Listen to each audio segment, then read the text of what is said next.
شکر کی کیا صورتیں ہیں؟ شکر کی کئی صورتیں ہیں۔ شکر کی ایک صورت یہ ہے کہ گلہ نہ ہو، بندوں کا گلہ بھی نہ ہو، خالق کا گلہ بھی نہ ہو، زندگی کا گلہ بھی نہ ہو، اور شب و روز کا گلہ نہ ہو۔ زندگی کا حاصل اور محرومیوں کے حوالے سے جائزہ نہ لینا شکر کی تعریف ہے، تو اسے حاصل اور محرومیوں کی شکل میں نہ تولو، یہ بھی شکر ہے۔ زندگی میں نہ کچھ کھونا ہے اور نہ پانا ہے، بلکہ آنا اور چلے جانا ہے۔ شکر کی بات یہ ہے کہ زندگی میں اپنی کمفرٹ کو عطا کرنے والے محسنوں کو تلاش کرو اور پھر محسن کا احسان ادا کرو۔ اللہ تعالیٰ نے شکر کی یہ شکل بتائی ہے کہ جس نے انسان کا شکر ادا نہ کیا اس نے میرا شکر کیا ادا کرنا ہے۔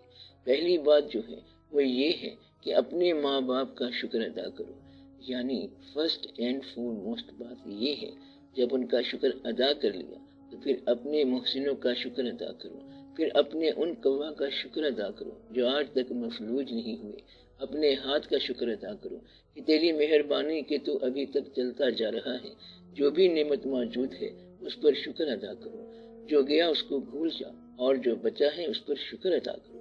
شکر تکالیف میں گنگناتا ہے، اس لیے شکر والا تکالیف کا اعلان نہ کرے تو یہ شکر کی انتہائی شکل ہے، یعنی تجھے تکلیف ہے اور ساری دنیا کو نظر آ رہی ہے، اللہ کو تو اس تکلیف کا پہلے ہی پتہ ہے کیونکہ وہی تو تکلیف بھیجنے والا ہے، تو تکلیف کا اظہار نہ کرنا شکر کے درجے میں داخل ہونے کے برابر ہے۔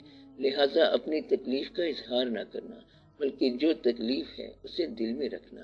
اس لیے پہلی بات یہ ہے کہ تو تکلیف کو برداشت کرے تو یہ آدھا شکر ہے، اور پھر تکلیف پر مسرت کر کیونکہ اللہ کو یہی پسند ہے۔ یہ چٹھی خود اس نے لکھی ہے، کسی زمانے میں اس نے راحت کی چٹھی لکھی تھی جو تمہیں بڑی پسند آئی، اور اب یہ تکلیف والی چٹھی اس کی لکھی ہوئی ہے، تو یہ جو چٹھی آ گئی ہے اس کو بھی پسند کر، وہ بھی قبول کر، اس میں گھبرانے والی کوئی بات نہیں ہے۔ تو یہ شکر کے درجے ہیں۔ شکر کرنے والا انسان اپنی نعمتوں میں جو اس کے پاس ہیں ان میں دوسروں کو شریک کرنا پسند کرے گا، ان لوگوں کو شریک کرے گا جو اس نعمت سے محروم ہیں۔ تو شکر کی صحیح تعریف کیا ہے؟ اپنی آسائشوں میں، اپنے پاس حاصل ہونے والی نعمتوں میں ان لوگوں کو شریک کرنا جن کے پاس یہ آسائشیں اور نعمتیں نہیں ہیں۔ شکر جو ہے فیاض ہوتا ہے، عطا کرتا ہے، غریب ہو کے بھی فیاض ہوتا ہے، غریب بھی بڑا سخی ہوتا ہے۔ ایک دفعہ سوال کیا کسی نے کہ آپ یہ جو کہہ رہے ہیں تو غریب کیسے سخی ہو سکتا ہے؟ سخی تو اللہ کا دوست ہوتا ہے، اور جو امیر ہو وہ تو سخی ہو سکتا ہے، لیکن غریب کیسے سخی ہو سکتا ہے؟ غریب بھی سخی ہو سکتا ہے اگر وہ دوسروں کے مال کی تمنا چھوڑ دے، اس طرح وہ سخی ہو گیا۔ اس کا مطلب یہ ہے کہ وہ غنی ہو گیا۔ اگر آپ تکلیف میں ہیں تو اپنے حالات کو لوگوں سے پوشیدہ رکھنا، اور اگر آپ آسانی میں ہیں تو لوگوں کو اس میں شریک کریں، لوگوں کو اپنے غم میں انوالو نہ کرنا، ان کے پاس پہلے ہی بڑے غم ہیں۔ شکر کا مطلب یہ بھی ہے کہ لوگوں کو آپ اپنے اعمال سے، اپنے مال سے، اپنے خیال سے آسانی عطا کرو۔ یہ زندگی کا شکر ہے کہ لوگوں کی زندگی سے برڈن، بوجھ کم کرو اور لوگوں کو آسانی دو۔ زندگی کا شکر یہ ہے کہ یہ زندگی کے کام آئے۔ شکر کی ایک اور کیفیت یہ ہوتی ہے کہ انسان جو ہے وہ ہمہ حال سجدے کی کیفیت میں رہے۔ شکر جو ہے یہ سرنگو ہو جاتا ہے۔ شکر والا پھلدار شاخ ہے جو جھک جاتی ہے، اور گلہ جو ہے یہ بے ثمر شاخ ہے جو اکڑ جاتی ہے۔ گلہ ہمیشہ بے ثمر رہتا ہے اور شکر جو ہے یہ ثمردار شاخ کی طرح ہمیشہ جھکا رہتا ہے۔ شکر کے اندر وزڈم، دانائی پیدا ہو جاتی ہے، اور گلے کے اندر انسان بیران ہو جاتا ہے، اور وہ کمپلینٹ، گلہ، شکوہ، شکایت کرتا ہے۔ پھر وہ جو پروگرام بناتا ہے وہ ٹوٹ جاتا ہے، پھر بنائے گا تو پھر ٹوٹ جائے گا، اور شکر کرنے والے کا کوئی پروگرام نہیں ٹوٹے گا کیونکہ اسے بنا بنایا پروگرام ملتا ہے۔ اس لیے شکر کرنے کی بے شمار حالتیں ہیں۔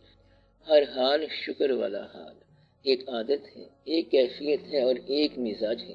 شکر کرنے والے ہر حال میں شکر کریں گے۔ آپ اپنی زندگی بناؤ، ضرور بناؤ، لیکن زندگی کو بوجھ نہ بناؤ۔ تو آپ جو زندگی بنا رہے ہیں اب اس کو بوجھ نہ بنا لو۔ اس طرح زندگی آزمائش ہے اور تمہیں ہارٹ ٹربل، دل کی تکلیف ہو جائے گی۔ جیسے بھی زندگی گزر رہی ہے بس گزر رہی ہے، ٹھیک ہے، آج کا دن جو گزرا بس گزر ہی گیا، آج کے دن کی شام ہو گئی ہے، جبکہ صبح آپ کہہ رہے تھے کہ شام نہیں ہوگی۔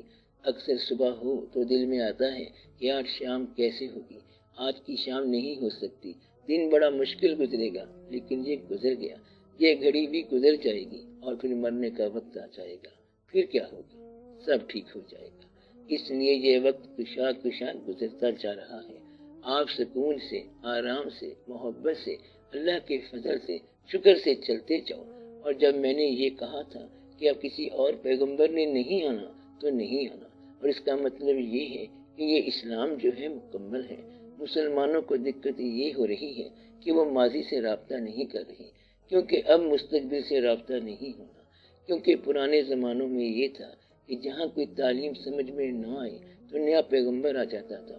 نیا پیغمبر اب نہیں آئے گا، اب آپ کا اولیاء کرام سے رابطہ ہوگا۔ اب ان کی تعلیمات سے اپنا فیض حاصل کرو۔ فیض کیسے حاصل کیا جا سکتا ہے؟ جس بزرگ سے آپ کی نسبت ہو، چاہے ماضی میں ہو، ان کے نام سے وابستہ ہونے کے بعد اپنے عمل کا جائزہ لے لو، یا وہ کام کرو جو انہوں نے کیا، یعنی کہ وہ جو کام کیا کرتے تھے، یا پھر وہ کام کرو جو تمہارے خیال میں ان کو پسند ہو۔ تو ایسا کام کرو جو انہوں نے کیا، یا وہ کام کرو جو تمہارے خیال میں ان کا پسندیدہ ہو، بس پھر آپ کو ان کی نظر سے فیض مل جائے گا۔ اس بزرگ سے فیض کب ملتا ہے؟ جب آپ وہ کام کرو جو انہوں نے کیا، اگر وہ مشکل ہو تو بھی وہ کام کرو، یعنی کہ وہ کام جو آپ کے خیال میں ان کو پسند ہو۔ اس بزرگ کی پسند کا خیال رکھنا ہی اس سے فیض لینے کے برابر ہے۔ آج کی زندگی میں کل کے بزرگوں کا خیال رکھنا فیض ہی فیض ہے، اور بڑا فیض ہے۔ آج کی زندگی میں انسان بڑا مصروف ہے۔ پوچھا تو کس کو یاد کر رہا ہے؟ کہتا ہے میں ماضی کو یاد کر رہا ہوں، جو کہ ہمارے بزرگ ہیں، ہم ان سے مانگتے ہیں، ان کو مانتے ہیں۔ آپ جن کو مان رہے ہیں تو یہ ان کا فیض ہے۔ یہ زندگی جس میں لوگ کسی کو نہیں مانتے، اس میں آپ ماننے والے پیدا ہو گئے، تو یہ فیض کی دلیل ہے۔ فیض کی ابتدا یہ ہے کہ انسان ماننے والا بن جاتا ہے۔ ماننے والا یقین سے مانے تو فیض لینے والا بن جاتا ہے، اور پھر جب ان کا عمل آپ کی زندگی میں اتر جائے تو یہ اور قسم کا فیض بن گیا۔ اگر آپ کا عمل ان کی خوشنودی کا باعث بن جائے تو پھر آپ کے لیے اور طرح سے آسانی آ گئی۔ تو آپ اپنے اعمال کو ان کی نسبت سے کیا کریں، بزرگوں کو یاد رکھا کریں اور شکر کیا کریں کہ آپ کو اسلام عطا ہوا۔ آج لوگوں کو اسلام کی بات سمجھ نہیں آ رہی، لیکن جب سمجھ آئے گی تو کافر چیخیں گے۔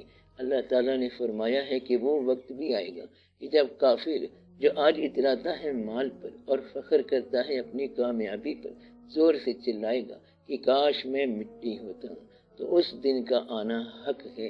اور کافر یہ کہے گا کہ کاش میں مٹی ہوتا، اس دن کے لیے آپ آج ہی فیصلہ کرو۔ اس دن میں خوش رہنے کا آسان طریقہ کیا ہے؟ آج کا غم بھی قبول کرو، ہمیشہ کے لیے زندگی خوش ہو جائے گی۔ اس لیے کسی فیض یافتہ شخص کے تعلق میں آ جاؤ۔